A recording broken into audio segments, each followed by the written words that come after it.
Hi நண்பர்களே, நம்ம green life நர்சரில நம்ம இன்னைக்கு மிக சிறப்பான நம்மளோட தமிழ் பாரம்பரியமான பொங்கல் திருநாளை பத்தி தான் நம்ம இந்த வீடியோல பார்க்க போறோம்.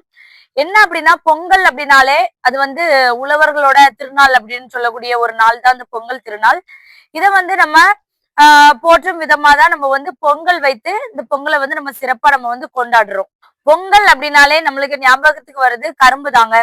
கரும்பு தான் நம்மளோட விவசாயத்தை போற்றும் விதமா நம்ம கொண்டாடக்கூடிய இந்த பொங்கல் திருநாள்ல முதல் இடத்துல வந்து பாத்தீங்கன்னா கரும்பு இனிப்போடு தான் நம்ம வந்து தொடங்குவோம். அதே மாதிரி பாத்தீங்கன்னா மஞ்சள், இந்த மஞ்சள் இந்த கரும்பு இந்த ரெண்டும் தான் பொங்கல்ல ஒரு முக்கியமான ஒரு சிறப்பம்சமா இருக்கு. உங்களுக்கான கரும்பை வந்து நம்மளோட தோட்டங்கள்ல எப்படி எடுக்க போறோம், மாடி தோட்டங்களா இருக்கட்டும், இல்லாட்டி உங்களோட வீட்டு பகுதிகளில் கொஞ்சம் இடங்கள் இருந்தாலும் இந்த கரும்பையும் மஞ்சளையும் நம்ம வந்து இந்த பொங்கலுக்கு நம்ம நடவு செய்து அடுத்த பொங்கலுக்கு நம்ம எப்படி அதை அறுவடை செய்ய போறோம், அதை பத்தி தான் நம்ம இந்த வீடியோல பார்க்க போறோம். நமக்கு இந்த பொங்கல் டைம்ல பாத்தீங்கன்னா எளிமையான முறையில கிடைக்கக்கூடியதுதான் இந்த மஞ்சளும் இந்த கரும்பும். சோ இந்த பொங்கலுக்கு பாத்தீங்க அப்படின்னா இந்த மஞ்சளையும் இந்த கரும்பையும் நம்ம வந்து நடவு பண்ணி அடுத்த பொங்கலுக்கு நம்ம இதை அறுவடை பண்ணி நம்ம காட்ட போறோம். மேக்சிமம் பாத்தீங்கன்னா மஞ்சளுக்கு வந்து நம்மளுக்கு ஒரு 10ல இருந்து 11 மாதங்கள் ஆகும். அந்த டைம்ல நம்ம இதை வந்து அறுவடை பண்ண முடியும். நம்ம தோட்டங்கள்லயே நம்ம வந்து வச்சு எடுத்துக்கலாம் நம்மளோட தேவைக்கு.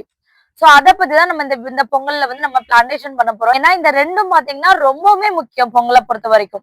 இந்த மாதிரி கரும்புல வந்து வேர் அடித்தூரா இருக்கட்டும், இல்ல எந்த ஒரு பக்கமா இருந்தாலும் இந்த கணு தெரியுற மாதிரி பாத்துக்கணும். பாத்தீங்களா, இதுல இருந்துதான் நம்மளுக்கு வந்து செடிகள் வந்து உருவாகும். இதுல வந்து நம்மளுக்கு வந்து குருத்து வந்து செடிகள் வந்து கரும்பு செடிகள் வந்து நம்மளுக்கு கிடைக்கும். இந்த மாதிரி கணு இருக்கக்கூடிய இடமா பார்த்து நம்ம வந்து சூஸ் பண்ணி எடுத்துக்கணும். அது நீங்க கரும்புல எந்த பக்கமா இருந்தா கூட எடுத்து நீங்க வந்து நடவு பண்ணிக்கலாம்.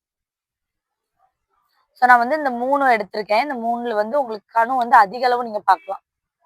இந்த மாதிரி இருக்கு பாருங்க. சரி, அதே மாதிரிதான் மஞ்சள்ல வந்து நமக்கு இந்த நுனிப்பகுதி பாருங்க, தனியா உங்களுக்கு வந்து அது ஒரு நுனிப்பகுதி வந்து நிற்கும், முளை கட்டி நிக்கிற மாதிரி இருக்கும். சோ அந்த மாதிரி மஞ்சளை வந்து நம்ம சூஸ் பண்ணிக்கணும். இந்த மாதிரி வேரோட கூட நம்ம வந்து எடுத்துக்கலாம். எந்த அளவுக்கு வேர் இருக்குன்னு பாருங்க.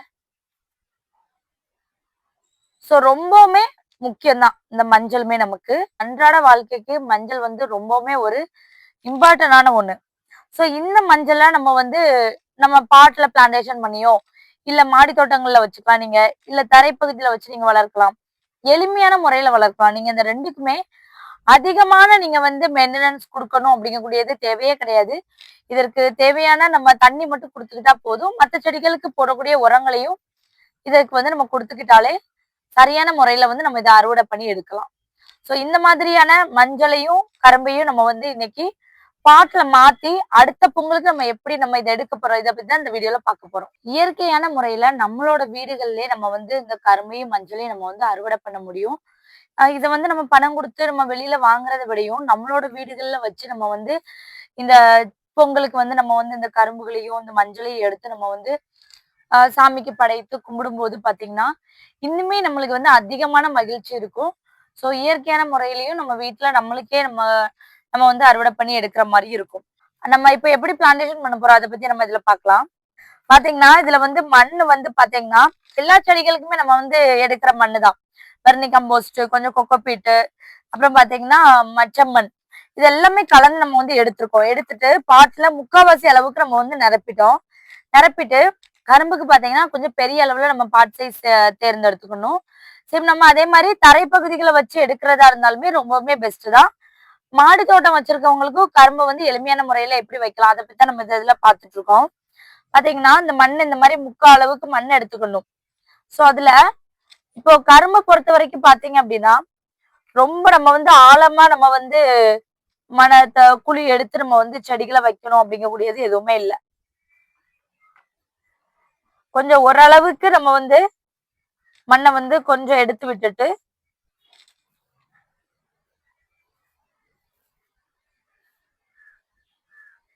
இருக்கு பாத்தீங்களா அந்த கணு, இது வந்து மேல பார்த்து இருக்கணும், தெரியற மாதிரி நம்ம பாத்துக்கணும். சோ அப்பதான் நம்மளுக்கு வந்து ஈஸியா நம்மளுக்கு வந்து வேர்கள் பிடிச்சி தளிர் வர்றதுக்கு ஈஸியா இருக்கும். சோ இந்த மாதிரி பண்ணிட்டு மணலை வந்து நம்ம இந்த மாதிரி க்ளோஸ் பண்ணி விட்டுருக்கோம். மேல மேலாப்புல நம்ம வந்து பரவி விட்டுக்கலாம்.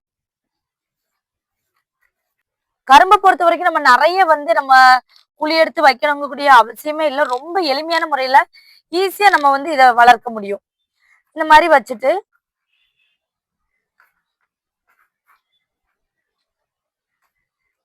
நம்ம மண்ணை போட்டு க்ளோஸ் பண்ணிட்டா போதும். மேல் டாப்ல ரொம்ப நம்ம வந்து இப்படி தட்டி அமுக்கி ரொம்ப மண்ணை வச்சு நம்ம வந்து இறுக்கி அந்த மாதிரிலாம் நம்ம வந்து பண்ணக்கூடாது. ஸோ அந்த மாதிரி பண்ணணும் அப்படிங்கக்கூடியது எதுவுமே தேவையில்லை. இந்த மாதிரி போட்டாலே போதும். மேக்சிமம் பாத்தீங்கன்னா தளிர் வந்து நம்மளுக்கு ஒரு 5 வாரம் 6 வாரத்துல பாத்தீங்கன்னா நம்மளுக்கு வந்து தளிர்கள் வந்து வர ஆரம்பிக்கும். ஸோ இந்த மாதிரிதான் நம்ம வந்து கரும்பை வந்து பிளான்டேஷன் பண்ணணும். இதே நீங்க தரையில வைக்கிறதா இருந்தா, இப்போ நீங்க ஒரு பாத்தி மாதிரி பிடிச்சிட்டு ஒரு 4 பாத்தி ஒரு 3 பாத்தி மாதிரி பிடிச்சிட்டு அதுலயுமே இந்த அளவுக்கே போதுமானது. கரும்பு வந்து கணு இருக்கிற மாதிரி துண்டுகள் வந்து இந்த அளவே போதுமானது. அது வந்து நம்ம இப்போ ஒரு பாத்தி மாதிரி எடுக்கிறோம். கொஞ்சம் மண்ணை வந்து பாத்தீங்கன்னா ஒரு மலை ஷேப்ல எடுத்துக்கிட்டு சென்டர்ல நம்ம வந்து கொஞ்சம் குழி எடுத்துட்டு இந்த கரும்பு வச்சு நம்ம வந்து க்ளோஸ் பண்ணிட்டா போதும். தரைப்பகுதியில ஈஸியான முறையில சாதாரணமான மெயின்டெனன்ஸ்ல நம்ம வந்து வளர்த்துக்க முடியும். நீங்க ஒரு வயல்வெளியில கூட ஈஸியான முறையில நம்ம வரப்பு ஓரங்கள்லயோ அந்த மாதிரி தோப்பு ஓரங்கள்ல கூட நம்ம வந்து கரும்பு ஈஸியான முறையில வளர்க்க முடியும். அப்புறம் பாத்தீங்கன்னா மஞ்சள். மஞ்சளை பாத்தீங்கன்னா அதுவும் சேம் நம்ம வந்து கரும்பு மாதிரிதான். இந்த ரெண்டுமே கிட்டத்தட்ட மஞ்சளுக்குமே பாத்தீங்கன்னா வெர்னி கம்போஸ்ட், செம்மண், கோகோபிட். சோ இந்த மாதிரி இருக்கக்கூடிய தரமான மண்ணா வந்து தேர்ந்தெடுத்துக்கணும். கரும்புக்கும் சரி மஞ்சளுக்கும் சரி மண்ணோட வளம் வந்து பாத்தீங்கன்னா நம்மளுக்கு பெஸ்டா இருந்ததுன்னா அதுல வந்து காய்ப்பு தன்மை அதிகமா இருக்கும். நம்மளுக்கு மஞ்சள் வந்து நம்ம ஒரு கிழங்கு இப்போ வைக்கும் அப்படின்னா நல்ல ஒரு கொத்தான சைஸ்ல வந்து நம்மளுக்கு வந்து மஞ்சள் வந்து கிடைக்கும். சோ மஞ்சளுக்குமே அதே மாதிரி நம்ம ஆழமா குழி எடுக்கணும் அந்த மாதிரி எதுவுமே வேண்டாம். மஞ்சளுக்குமே பாத்தீங்கன்னா நம்ம இந்த மாதிரி வேர் பகுதி கீழே தெரியுற மாதிரி வச்சுட்டு மண்ணை வந்து மேல் டாப்ல நம்ம வச்சு விட்டுறலாம். இந்த பொங்கல் டைம் பாத்தீங்கன்னா எல்லார் வீட்லயுமே இந்த மஞ்சள் வாங்குவாங்க. பொங்கல் வைக்கிறவங்க எல்லாருமே இந்த மஞ்சளை வாங்கி அதிகமா வாங்குவாங்க. நம்ம பொங்கல் வைக்கும் போது இந்த மஞ்சள் கிழங்கு வந்து நம்ம வைப்போம். சோ வச்சுட்டு அதை வந்து நம்ம வீணாக்க வேண்டாம். நீங்க வந்து மறுநாள் கூட உங்களுக்கு நீங்க வந்து இந்த மாதிரி நீங்க தரைப்பகுதியிலயோ இல்ல ஒரு பாட்டிலயோ நீங்க வச்சிடலாம். இப்ப நீங்க ஒரு 4-5 மஞ்சள் நீங்க வந்து வச்சா கூட ஒரு 10 மஞ்சள் நீங்க வைக்கிறீங்க அப்படின்னா கிட்டத்தட்ட அந்த மஞ்சளோட கணிப்புன்னு பாத்தீங்கன்னா ஒரு 3 கிலோ 4 கிலோ கிட்ட வந்து நம்மளுக்கு வந்து கொத்தா நம்மளுக்கு வந்து இது மஞ்சள் வந்து கிழங்கு பிடிச்சிருக்கும். சோ இவ்வளவுதான் மஞ்சளுக்கான ப்ராசஸ்மே. பெரிய அளவுல இருக்காது. இந்த மஞ்சளை வந்து எளிமையான முறையில நம்ம வீட்டுல வச்சு வளர்த்துக்கிற முடியும். சோ இந்த மாதிரி நம்ம வந்து பிளான்டேஷன் பண்ணோம் அப்படின்னா நிறைய பேருக்கு மஞ்சள் வந்து இந்த டைம்ல கிடைக்கும். எல்லார் வீடுகள்லயுமே இருக்கும். சோ அதனால நீங்க வந்து அந்த மஞ்சளை தூக்கி போட்டுற வேண்டாம். இந்த மாதிரி நடவு பண்ணிருங்க. இல்ல உங்க வீட்டு பக்கத்துல இடம் அதிகமா இருந்தாலுமே நீங்க வந்து அந்த ஓரங்கள்ல நீங்க பாத்தி பண்ணி நீங்க அந்த மஞ்சளை வந்து நடவு பண்ணிட்டீங்க அப்படின்னா உங்களுக்கு வந்து மஞ்சள் கிழங்கு வந்து அதிக அளவு காய்கள் பிடிக்கும். சோ இதை வந்து நம்மளோட பொங்கலுக்கு வந்து நம்ம வந்து இதை அறுவடை பண்ணுவோம்.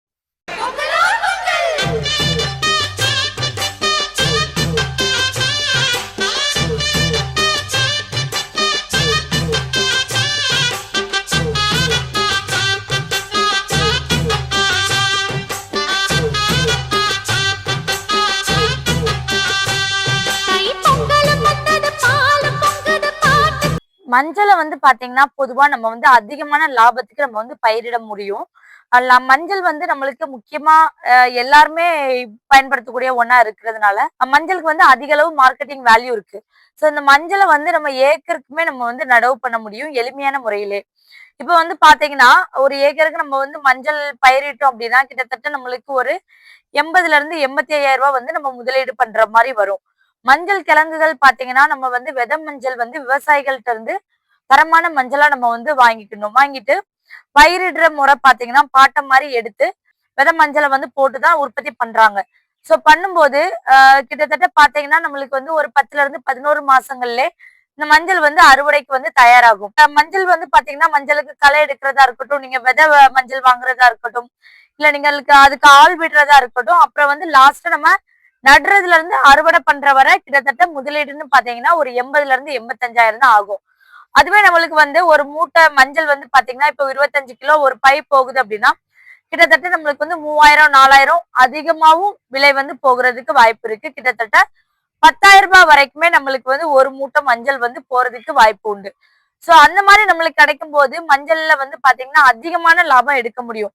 நீங்க 85,000 ரூபாய் முதலீடு பண்ணீங்க அப்படின்னா கிட்டத்தட்ட நம்மளால அதிகமான அது ஒரு லாபத்துக்கு அந்த டைம் போயிட்டு இருந்துன்னா, அதாவது ஒரு மூட்டை வந்து 10,000 ரூபாய் அந்த மாதிரி போகும்போது ஒரு ஏக்கருக்கு நம்ம குறைஞ்சபட்சமா அதிகமா லாபம் வந்து பாத்தீங்கன்னா 4ல இருந்து 5 லட்சம் வரைக்குமே நம்ம வந்து லாபம் பார்க்க முடியும்.